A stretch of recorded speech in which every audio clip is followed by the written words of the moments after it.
अब हम पढ़ेंगे इन्वायरमेंटल इशू के अंतर्गत global warming, green house gases या ग्रीन हाउस गैस या ग्रीन हाउस इफेक्ट, या फिर इसका आजकल एक नया नाम दे दिया गया है global warming.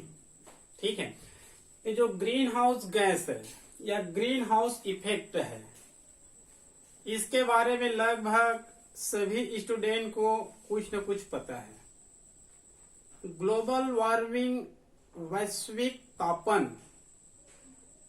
Green house effect मतलब इसका शाब्दिक अर्थ होता है पृथ्वी का निरंतर गर्म होना।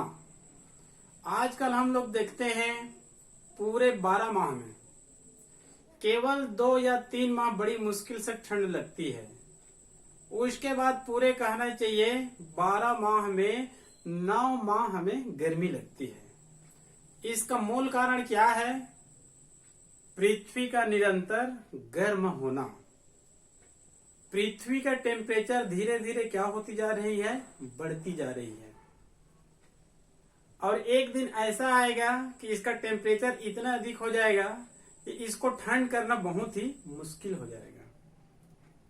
ठीक है, तो वास्तव में कहना चाहिए हमको जो ग्रीन हाउस इफेक्ट करने वाली गैस है उनकी कहना चाहिए हमको कम से कम मात्रा में उपयोग करना चाहिए या फिर इनकी मात्रा को कम करना चाहिए। और ग्रीन हाउस इफेक्ट के लिए कोई एक गैस जिम्मेदार नहीं है, इसके लिए 5 गैस जिम्मेदार है, लेकिन उनमें से सबसे प्रमुख कार्बन डाइऑक्साइड है। और हम लोग जनरली तौर पर कार्बन डाइऑक्साइड को हानिकारक नहीं मानते हैं, क्योंकि पौधे CO2 गैस को ग्रहण करते हैं और ऑक्सीजन गैस छोड़ते हैं, और जो ऑक्सीजन गैस छोड़ते हैं उसको हम लोग लेते हैं, और हम लोग कहना चाहिए कार्बन डाइऑक्साइड गैस को छोड़ते हैं। हम लोग ऑक्सीजन लेते हैं, कार्बन डाइऑक्साइड गैस छोड़ते हैं, और पौधे जो हम कार्बन डाइऑक्साइड छोड़े हैं उसको पौधे ग्रहण कर लेते हैं और वो हमारे लिए ऑक्सीजन देते हैं। तो carbon dioxide green house gas का सबसे मुख्य गैस है। जनरली तौर पर इसको हानिकारक गैसेस नहीं माना जाता है, लेकिन ये ग्लोबल वार्मिंग के लिए जिम्मेदार है, पृथ्वी के टेम्परेचर को बढ़ाने के लिए जिम्मेदार है। ये जो कार्बन डाइऑक्साइड होते हैं हमारे ऊपर में ये कांच की दीवार या फिर एक छत के रूप में भी कार्य करते हैं। ये कांच की दीवार या फिर एक छत के रूप में भी कार्य करते हैं। मतलब जो सूर्य से जो सौर विकिरण आती है उसमें कई प्रकार की किरणें होती है, उसमें पृथ्वी को गर्म करने वाली इंफ्रारेड रे भी होती है, इंफ्रारेड किरणें भी होती है। तो इन सब सौर विकिरण को पृथ्वी में आने तो देती है, लेकिन अधिकांश रेडिएशन पृथ्वी से परावर्तित होकर पुनः वायुमंडल में चले जाते हैं, ऊपर चले जाते हैं। लेकिन जो CO2 होते हैं ये कांच की दीवार या फिर छत के रूप में कार्य कर देते हैं। मतलब सौर विकिरण को आने तो देती है लेकिन उत्सर्जित होकर वापस जाने नहीं देती है, जिसके कारण पृथ्वी का टेम्परेचर और क्या होती जा रही है? बढ़ती जा रही है। आप लोग कहना चाहिए कई जगह देखे होंगे या फिर वीडियो वगैरह में देखे होंगे ग्रीन हाउस लगाया जाता है। मतलब कुछ पादप ऐसे होते हैं जिसको गर्म चाहिए, ठीक है, लेकिन उतने टेम्परेचर उसको नहीं मिल पाता है, तो कहना चाहिए कांच के घरों में उसका कहना चाहिए उसको लगाया जाता है। या फिर आजकल आए दिन देखते हैं हम लोग ग्रीन हाउस जहां पर हॉर्टिकल्चर भी किया जाता है, ठीक है, तो वहां पर टेम्परेचर को मेंटेन कर लिया जाता है। हालांकि वहां पर विभिन्न प्रकार के रोग से भी बचाने के लिए कार्य किया जाता है। क्लियर? तो ये जो ग्रीन हाउस गैस है इसको ग्रीन हाउस इफेक्ट, और आजकल इसको क्या नाम दे दिया गया है? ग्लोबल वार्मिंग, वैश्विक तापन। विश्व में ताप में क्या हो रही है? बढ़ोतरी हो रही है। ठीक है जी, तो इसी को हम लोग बोलते हैं ग्लोबल वार्मिंग या फिर green house effect. Green house effect के लिए कौन कौन सी गैस जिम्मेदार है इसको आप लोग केमिकल कंपोजिशन सहित याद रखना। केवल CO2 याद करने से काम नहीं चलेगा। यहां पर मैं लिख दिया हूं लगभग 5 गैस का नाम लिख दिया हूं। इसमें जो कार्बन डाइऑक्साइड है उनका अकेले के योगदान 50% है, मतलब सबसे अधिक कार्बन डाइऑक्साइड का होता है। उसके बाद कहने की जो CFC होता है, क्लोरोफ्लोरोकार्बन होता है, इनका योगदान 20% होता है। मेथेन CH4 इनका योगदान 16% के आसपास होता है। N2O नाइट्रोजन के ऑक्साइड 7% के आसपास होता है। O3 मतलब ओजोन, इनका भी योगदान लगभग 7% के आसपास है। तो ये कहने की जो केमिकल कंपोजिशन है 50, 20, 16, 7, 7, carbon dioxide, CFC, methane, N2O, O3। अन्य पुस्तकों में ये केमिकल कंपोजिशन थोड़ा सा अलग अलग रह सकता है, ठीक है, लेकिन ज्यादा भिन्नता नहीं रहेगा। इसका योगदान 50% ही रहेगा। ये जो 7 और 7 है, एक को 8 कर सकता है, एक को 6 कर सकता है। इसमें भी थोड़ा बहुत विविधता प्रदर्शित कर सकते हैं, क्योंकि अलग अलग पुस्तक में अलग अलग रहेगा, लेकिन जनरली तौर पर इसी केमिकल कंपोजिशन को याद करके आपको रखना है। क्लियर? ये बायोगैस का कहना चाहिए केमिकल कंपोजिशन है। इसको मैं यहाँ पर इसलिए लिख दिया हूँ क्योंकि दोनों में हमेशा कंफ्यूज होते रहते हैं, और नीट में, PMT में या फिर अन्य जो व्यापम का एग्जाम है उसमें इन्वायरमेंट से क्वेश्चन आते हैं, तो इन दोनों में से क्वेश्चन आते हैं। कई बार तो कहना चाहिए फोटोकेमिकल स्मॉग से आता है। आप लोग को जो पढ़ाया था मैं उसमें बताया था फोटोकेमिकल स्मॉग। उसमें कहना चाहिए असंतृप्त हाइड्रोकार्बन होते हैं और O3 होते हैं और पान होते हैं, पराक्सी एसिटिल नाइट्रेट, तीनों मिलकर कहना चाहिए फोटोकेमिकल स्मॉग या फिर कोहरा बनाते हैं। ठीक है, उसी प्रकार से ये बायोगैस है। बायोगैस कहना चाहिए खाना बनाने के लिए इसका उपयोग किया जाता है घरों में।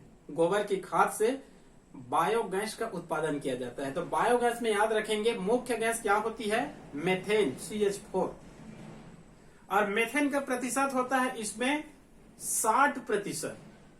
इसमें कार्बन डाइऑक्साइड भी होता है।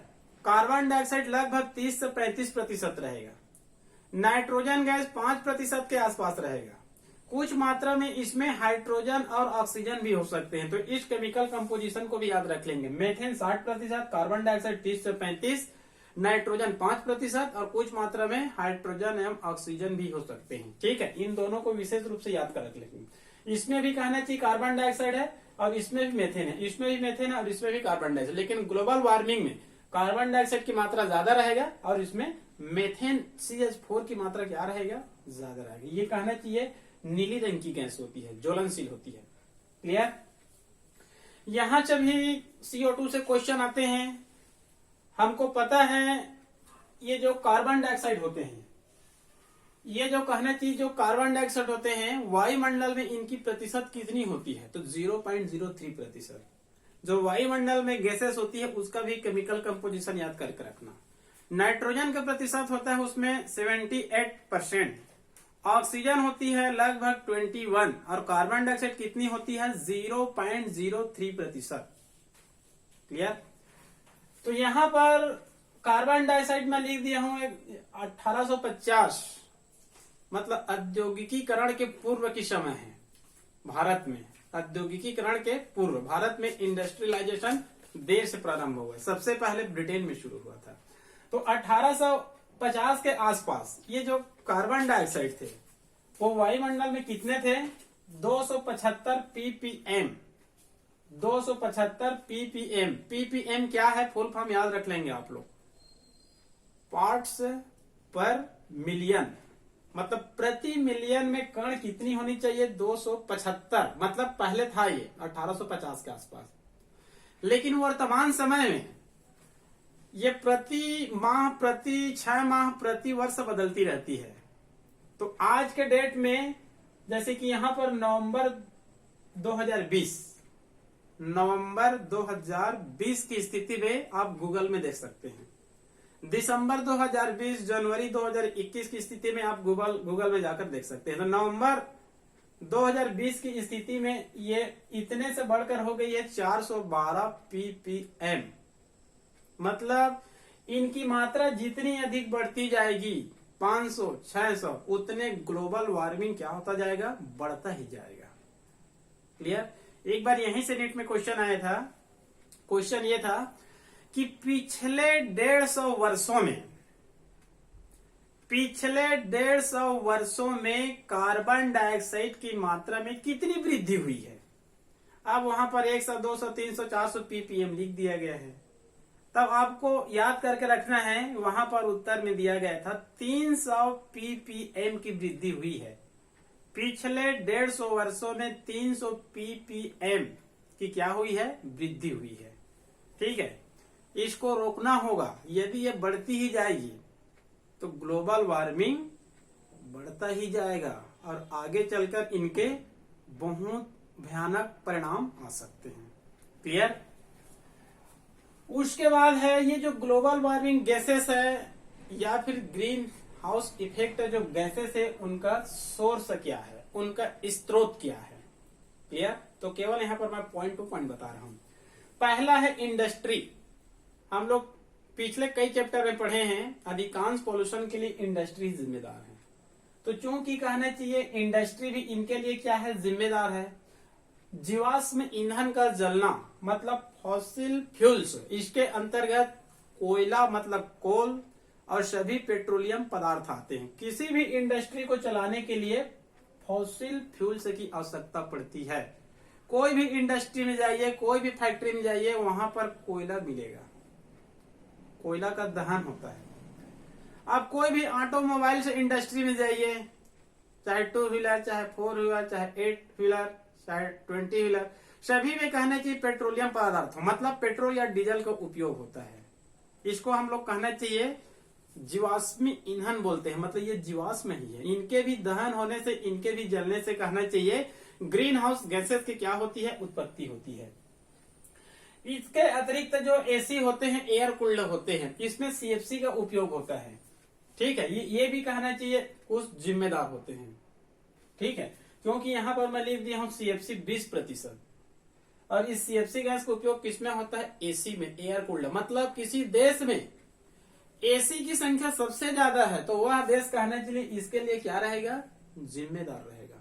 हमारे भारत देश में गांव में बहुत कम एयर कूल्ड है, एसी है। एक गांव में देखेंगे मुश्किल से 1-2 मिलेंगे, शहरों में ज्यादा मिलेंगे। तो सीएफसी के उत्पादन में ज्यादा कहना चाहिए शहर में रहने वाले लोग ये जिम्मेदार है। देश में देखेंगे तो अमेरिका जिम्मेदार है। सबसे अधिक सीएफसी का उत्पादन अमेरिका में होता है, वहां प्रत्येक घरों में आप एसी पा जाएंगे। ठीक है, आगे है ऑटोमोबाइल से इंडस्ट्री। इसको जस्ट मैं इसी के अंतर्गत अभी बताया था। क्लियर। तो ये सब कहने चाहिए क्या है, ग्लोबल वार्मिंग के लिए जिम्मेदार है। और डिफॉरेस्टेशन भी है, क्योंकि वनों का कटाव होते जा रहा है तो ऑक्सीजन की लेवल कम होती जा रही है, कार्बन डाइऑक्साइड की मात्रा बढ़ती जा रही है। वनों का जितना अधिक कटाव होगा उतना अधिक कहना चाहिए ग्लोबल वार्मिंग क्या होता जाएगा, बढ़ता जाएगा। क्लियर। उसके बाद है इनका प्रभाव। ये जो ग्लोबल वार्मिंग है उसका क्या प्रभाव पड़ेगा, तो इसका तो बहुत प्रभाव है। तो यहाँ पर मैं 4-5 पॉइंट में बताता हूँ। पहला है इफेक्ट ऑन क्लाइमेट, मतलब जलवायु पर क्या प्रभाव पड़ेगा यदि global warming, green house gases बढ़ती जाती है। तो जो विश्व की जो क्लाइमेट है, जो जलवायु है, उसमें परिवर्तन हो जाएगा। मतलब जैसे हम लोग देखते हैं सामान्य रूप से ग्रीष्म ऋतु, शीत ऋतु, वर्षा ऋतु, शरद ऋतु, जो भी 2-3-4 प्रकार के मुख्य जो ऋतु हैं। ठीक है, जैसे गर्मी के दिनों में ग्रीष्म, वर्षा के दिनों में वर्षा ऋतु, ठंड के दिनों में शीत ऋतु, सामान्य रूप से 4-4 माह का होता है। ग्लोबल वार्मिंग बढ़ेगा तो ये कौन सा ऋतु ही पता नहीं चलेगा, क्योंकि हमेशा क्या रहेगा, गर्म ही रहेगा।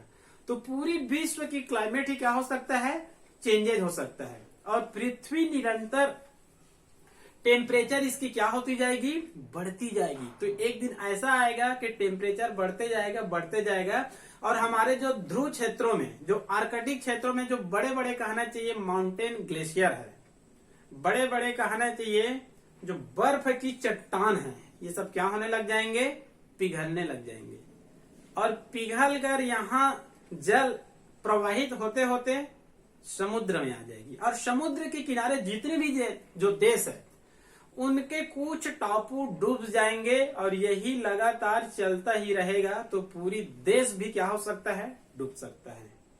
तो इसमें मुख्य रूप से सबसे पहले ग्लोबल वार्मिंग के कारण कौन कौन से द्वीप डूबेंगे या फिर कौन कौन से देश डूब सकते हैं, इसको आप लोग देख लेंगे। ठीक है, इसमें मुख्य रूप से है Greenland, Finland, Iceland, Alaska, Norway, Sweden, Siberia, ये सब है समुद्र के किनारे स्थित देश है। यहां तक कि अपने भारत में कहना चाहिए जो मुंबई है, कई बार कहना चाहिए न्यूज में हमको सुनने को मिलता है कि 2050 के आसपास 2050 के आसपास मुंबई की आधे भाग डूब जाएगी। पश्चिम बंगाल, श्रीलंका और बांग्लादेश, इसके कुछ भाग, चेन्नई, इसके कुछ भाग क्या हो सकते हैं, डूब सकते हैं, क्योंकि बर्फ पिघलेंगे तो समुद्र में कहना चाहिए जल का स्तर बढ़ेगा। तो ये सब जो अभी जो नाम लिया हूं ये भी समुद्र के किनारे ही स्थित है। क्लियर? तो ग्लोबल वार्मिंग को रोकना ही पड़ेगा। ठीक है जी। उसके बाद दूसरा है प्लांट, पौधे पर क्या प्रभाव पड़ेगा। टेम्परेचर इतना अधिक बढ़ जाएगा कि छोटे पौधों का कोई रोल नहीं रहेगा, साकी पौधों का कोई रोल नहीं रहेगा। वही पौधे जीवित रह सकते हैं, वही पौधे जीवित रह सकते हैं जिसमें टेम्परेचर, अधिक टेम्परेचर सहन करने की क्षमता पाई जाती है। क्लियर? आगे है ओजोन लेयर। इस ओजोन लेयर के बारे में मैं कई बार आप लोग को बता चुका हूं। ये जो ओजोन लेयर है उसका संबंध यहां से है सीएफसी से। यदि कहना चाहिए ग्लोबल वार्मिंग बढ़ती है तो सीएफसी गैस भी बढ़ती है, तो ओजोन लेयर में क्या हो जाएंगे, छिद्र हो जाएंगे। ये जो सीएफसी होता है इसको प्रियान भी कहा जाता है। सीएफसी क्लोरोफ्लोरोकार्बन, इसमें जो क्लोरीन होता है ये उत्प्रेरक के रूप में कार्य करते हैं। जो जेट विमान चलती है, सुपरसोनिक जेट विमान चलती है, उसके नीचे में, उसके पीछे पीछे जो धुआं दिखाई देता है उसमें भी क्या होता है, प्रियान गैस होता है, सीएफसी होता है। तो ये कहना चाहिए इसमें क्या हो जाएंगे, छिद्र हो जाएंगे। इसको ओजोन का छिद्र बोलते हैं। और ओजोन हमारे लिए कहना चाहिए एक छतरी के रूप में कार्य करता है। यदि ग्लोबल वार्मिंग गैसेस बढ़ती है तो जगह जगह क्या हो जाएंगे, छिद्र हो जाएंगे, तो टेम्परेचर और तेज गति से नीचे आएंगे। तो ग्लोबल वार्मिंग और क्या होता जाएगा, तेज गति से बढ़ता जाएगा। क्लियर? आगे है आइस मेल्टिंग, मतलब जो बड़े बड़े कहना चाहिए ध्रुव प्रदेशों में, एक महाद्वीप है एंटार्कटिका महाद्वीप, वहां पर बड़े बड़े कहना चाहिए माउंटेन ग्लेशियर है, बड़े बड़े कहना चाहिए बर्फ की चट्टान है। यहां तक कि समुद्र में भी बड़े बड़े कहना चाहिए बर्फ की चट्टान है। टेम्परेचर बढ़ेगा तो ये सब आइस क्या हो जाएंगे, पिघल जाएंगे, और समुद्र का लेवल क्या हो जाएगा, बढ़ जाएगा। फिर आगे चलकर वही होगा जो अभी आप लोग को बताया था मैं। मतलब समुद्र के किनारे जो देश है, चाहे आपका आइसलैंड हो, चाहे ग्रीनलैंड हो, चाहे फिनलैंड हो, चाहे अलास्का हो, चाहे साइबेरिया हो, चाहे नॉर्वे हो, चाहे स्वीडन हो, चाहे मुंबई हो, चाहे बांग्लादेश, चाहे श्रीलंका, चाहे इंडो, मतलब जो समुद्र के किनारे में स्थित जो छोटे छोटे देश है, जो टापू है, वो 2050-60 तक तो उसके कुछ भाग ऐसे ही डूब सकते हैं। क्लियर? उसके बाद है लास्ट में मानसून पर क्या प्रभाव पड़ेगा। यदि ग्लोबल वार्मिंग बढ़ते ही गया तो मानसून भी क्या हो जाएगा, चेंजेज हो जाएगा। मतलब चक्रवात का आना, आंधी, तूफान, बाढ़ का आना क्या हो जाएगा, ये आम बात हो जाएगा। मतलब पूरी क्लाइमेट ही क्या हो जाएगा, चेंज हो जाएगा। क्लियर? अब उसके बाद है कंट्रोल, मतलब जो ग्लोबल वार्मिंग है उसका कंट्रोल कैसे किया जाएगा। तो आप लोग को मैं कई बार बताया हूं, कंट्रोल करने के लिए, नियंत्रण करने के लिए इसको जस्ट उल्टे क्रम में लिख देते हैं।